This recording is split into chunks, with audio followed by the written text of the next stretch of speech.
എന്നോട് ബിസിനസ് ചെയ്യാനാണ് ഇപ്പോൾ പറയുന്നത്. ഉപദേശം. എനിക്കൊരു ജോലി ഉണ്ടായിരുന്നു, ഞാനൊരു കോളേജ് അധ്യാപകനായിരുന്നു. 2006 കേരള നിയമസഭയിലേക്ക് ഞാൻ മത്സരിക്കുന്ന സമയത്ത് എയ്ഡഡ് കോളേജിൽ, തിരൂരങ്ങാടി PSMO കോളേജിൽ ചരിത്ര വിഭാഗത്തിൽ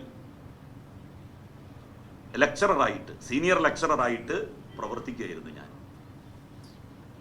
അന്നാണ് യൂത്ത് ലീഗിന്റെ സംസ്ഥാന ജനറൽ സെക്രട്ടറി എന്നുള്ള നിലയിൽ ചില അഭിപ്രായ വ്യത്യാസങ്ങൾ അന്നത്തെ മുസ്ലിം ലീഗിന്റെ നേതൃത്വവുമായിട്ടുണ്ടാവുകയും ഗുജറാത്ത് ഫണ്ട്, സുനാമി ഫണ്ട് പോലുള്ള കാര്യങ്ങളിൽ വ്യക്തത വേണമെന്ന് ഞാൻ മുസ്ലിം ലീഗിന്റെ സംസ്ഥാന കമ്മിറ്റിയിൽ ആവശ്യപ്പെടുകയും ചെയ്തതിന്റെ പേരിൽ പാർട്ടിയിൽ നിന്ന് പുറത്താക്കപ്പെട്ടത്. അതേ തുടർന്നാണ് ഞാൻ കുറ്റിപ്പുറത്ത് നിന്ന് നിയമസഭയിലേക്ക് മത്സരിച്ചതും ലീഗിന്റെ പൊന്നാപുരം കോട്ടയിൽ നിന്ന് നിയമസഭയിൽ എത്തിയത്. എന്നോടല്ല ഈ ജോലിയുടെ കാര്യം അദ്ദേഹം പറയേണ്ടത്. അദ്ദേഹത്തിനൊരു പ്രൊഫഷൻ ഉണ്ടല്ലോ.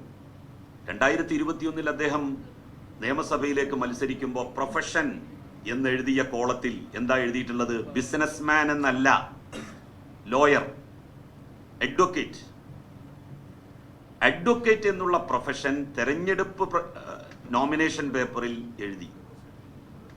എന്നിട്ട് അദ്ദേഹം ബിസിനസ് ചെയ്തു. ഇത് ശരിക്ക് ബാർ കൗൺസിലിന്റെ നിയമത്തിന് പോലും വിരുദ്ധമാണെന്നാണ് എനിക്ക് തോന്നുന്നത്. പരാതി കൊടുത്താൽ ബാർ കൗൺസിൽ ഇദ്ദേഹത്തോട് വിശദീകരണം ചോദിക്കാനാണ് സാധ്യത. ഇനി ഇത്രയൊക്കെ ബിസിനസ്മാൻ ആയിട്ടുള്ള ആൾക്ക് നഷ്ടത്തിന്റെ കണക്കേ പറയാനുള്ളൂ.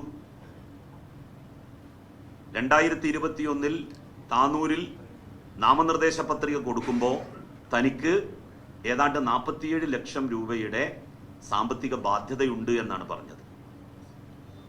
47 ലക്ഷം രൂപയുടെ സാമ്പത്തിക ബാധ്യതയുണ്ട് എന്നാണ് അദ്ദേഹം പറഞ്ഞത്. അതല്ല, കഴിഞ്ഞ തെരഞ്ഞെടുപ്പിൽ, 2021 തെരഞ്ഞെടുപ്പിൽ അന്ന് അദ്ദേഹം കൊടുത്തിട്ടുള്ള ഇൻകം സ്റ്റാറ്റസ് സ്റ്റേറ്റ്മെന്റ് ഉണ്ട്. Income status statement.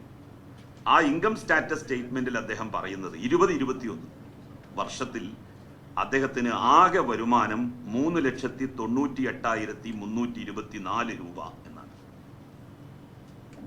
3,98,324 രൂപ.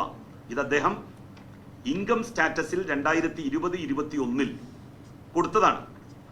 എന്നാൽ 19/12/2020 വരെ അദ്ദേഹം UAE-ൽ ജോബ് വിസ ഹോൾഡർ ആയിരുന്നു. 22,000 UAE ദിർഹം ശമ്പളത്തിൽ 2020 12-ാം മാസം വരെ അദ്ദേഹം ജോലി ചെയ്തിട്ടുണ്ട്. രേഖയനുസരിച്ച് വെറും 3 മാസത്തിനുള്ളിൽ, ജനുവരി, ഫെബ്രുവരി, മാർച്ച് ഏപ്രിൽ മാസത്തിലാണല്ലോ 3-ാം മാസം അല്ലെങ്കിൽ 4-ാം മാസം നോമിനേഷൻ കൊടുക്കുന്നത്.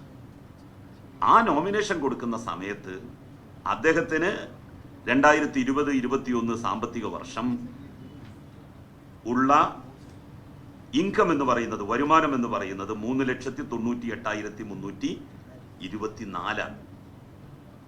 ഇതൊന്നും അങ്ങ് ഒത്തുപോകുന്നില്ലല്ലോ. എന്താണിത്? എവിടെ നിന്നാണ് ഈ പണം? കൊപ്പത്തെ ME-യുടെ ഔട്ട്ലെറ്റ് അദ്ദേഹത്തിൻ്റെതാണ് എന്ന് അദ്ദേഹം സമ്മതിച്ചു. അദ്ദേഹത്തിൻ്റെതാണെങ്കിൽ അദ്ദേഹത്തിന്റെ പേരിലാക്കിക്കൂടെ? എന്താ അദ്ദേഹത്തിന്റെ പേരിലാക്കാൻ അദ്ദേഹത്തിന് ഇത്ര മടി? എല്ലാം ബിനാമികളുടെ പേരിലാവണോ? കോഴിക്കോട്ട് ഹൈലൈറ്റ് മാളിലെ ME-യുടെ മറ്റൊരു ഷോപ്പ്, ഒരു ME-യുടെ ഷോപ്പ് തുടങ്ങാൻ എത്ര ലക്ഷം രൂപ വേണമെന്നാണ് നിങ്ങൾ കരുതുന്നത്? ഏറ്റവും ചുരുങ്ങിയത് 35 ലക്ഷം രൂപയാണ്. അവർ പല സ്ഥലത്തും പല ആളുകളിൽ നിന്നും ME വാങ്ങിയിട്ടുള്ളത് 35-40 ലക്ഷം രൂപ. എന്നിട്ട് അവർ തന്നെ വന്ന് അതിൻ്റെ എല്ലാ ഫർണിഷിംഗ് ഉൾപ്പെടെയുള്ള കാര്യങ്ങൾ ചെയ്യും. 2 ഷോപ്പ് തുടങ്ങണമെങ്കിൽ എത്ര ലക്ഷം രൂപയായി? 70 ലക്ഷം രൂപ ഏറ്റവും ചുരുങ്ങിയത് വേണ്ടേ? ഇനി വേറെ വരുന്നുണ്ട്, അതിൻ്റെ രേഖകൾ സംഘടിപ്പിച്ചുകൊണ്ടിരിക്കുകയാണ്. ME എന്ന് പറയുന്ന ഈ പ്രസ്ഥാനം തന്നെ ഇദ്ദേഹത്തിൻ്റെ പാർട്ട്ണർഷിപ്പിൽ പ്രവർത്തിക്കുന്നതാണ് എന്നുള്ള ഒരു വിവരം കിട്ടിയിട്ടുണ്ട്. അത് നിങ്ങളോടിപ്പോൾ വ്യക്തമാക്കാൻ കഴിയാത്തത് അതിനുള്ള രേഖകൾ പൂർണ്ണമായിട്ടും നമ്മളുടെ കയ്യിൽ കിട്ടാത്തത് കൊണ്ടാണ്. ഏതായാലും 2 ഷോപ്പ് അദ്ദേഹത്തിൻ്റെതാണ് എന്ന് വന്നല്ലോ. ഞാൻ പറഞ്ഞ ഏത് കാര്യമാണ് അദ്ദേഹം നിഷേധിച്ചത്? ഇതിനൊക്കെയുള്ള പണം എവിടെ നിന്നാണ്? ഇതിനൊക്കെയുള്ള പണം മുസ്ലിം യൂത്ത് ലീഗിന്റെ കഴിഞ്ഞ 10 വർഷക്കാലത്തെ ജനറൽ സെക്രട്ടറി എന്നുള്ള നിലയിൽ സംഘടന പല ഘട്ടങ്ങളിൽ പിരിച്ച ഭീമമായിട്ടുള്ള തുക, അത് ഇവരെല്ലാവരും കൂടി എന്ന് ഞാൻ പറയുന്നില്ല, ഫിറോസിന്റെ കൗശല ബുദ്ധി കൊണ്ട് അതിൽ നിന്ന് വലിയ മുക്കൽ അദ്ദേഹം നടത്തിയിട്ടുണ്ട്. അതിലൊന്നായിരുന്നു കത്തുവ ഉന്നവ ഫണ്ട്. കത്തുവ ഉന്നവ ഫണ്ടിന് വെള്ളിയാഴ്ച പള്ളികളിൽ നിന്ന് വരെ പിരിവ് നടത്തിയിരുന്നു. കോടികൾ സമാഹരിച്ച് കിട്ടിയിരിക്കണം. എല്ലാവരും ബാങ്ക് മുഖേനയല്ല അന്ന് പണം അയച്ചത്. സംഘടിപ്പിക്കുകയും അത് പിന്നീട് സംസ്ഥാന കമ്മിറ്റിക്ക് ജില്ലാതലങ്ങളിൽ വെച്ച് കൈമാറുകയുമാണ് ഉണ്ടായത്. എന്നിട്ട് അവർ പറഞ്ഞത് 16 ലക്ഷം രൂപ കിട്ടിയെന്നാണ്.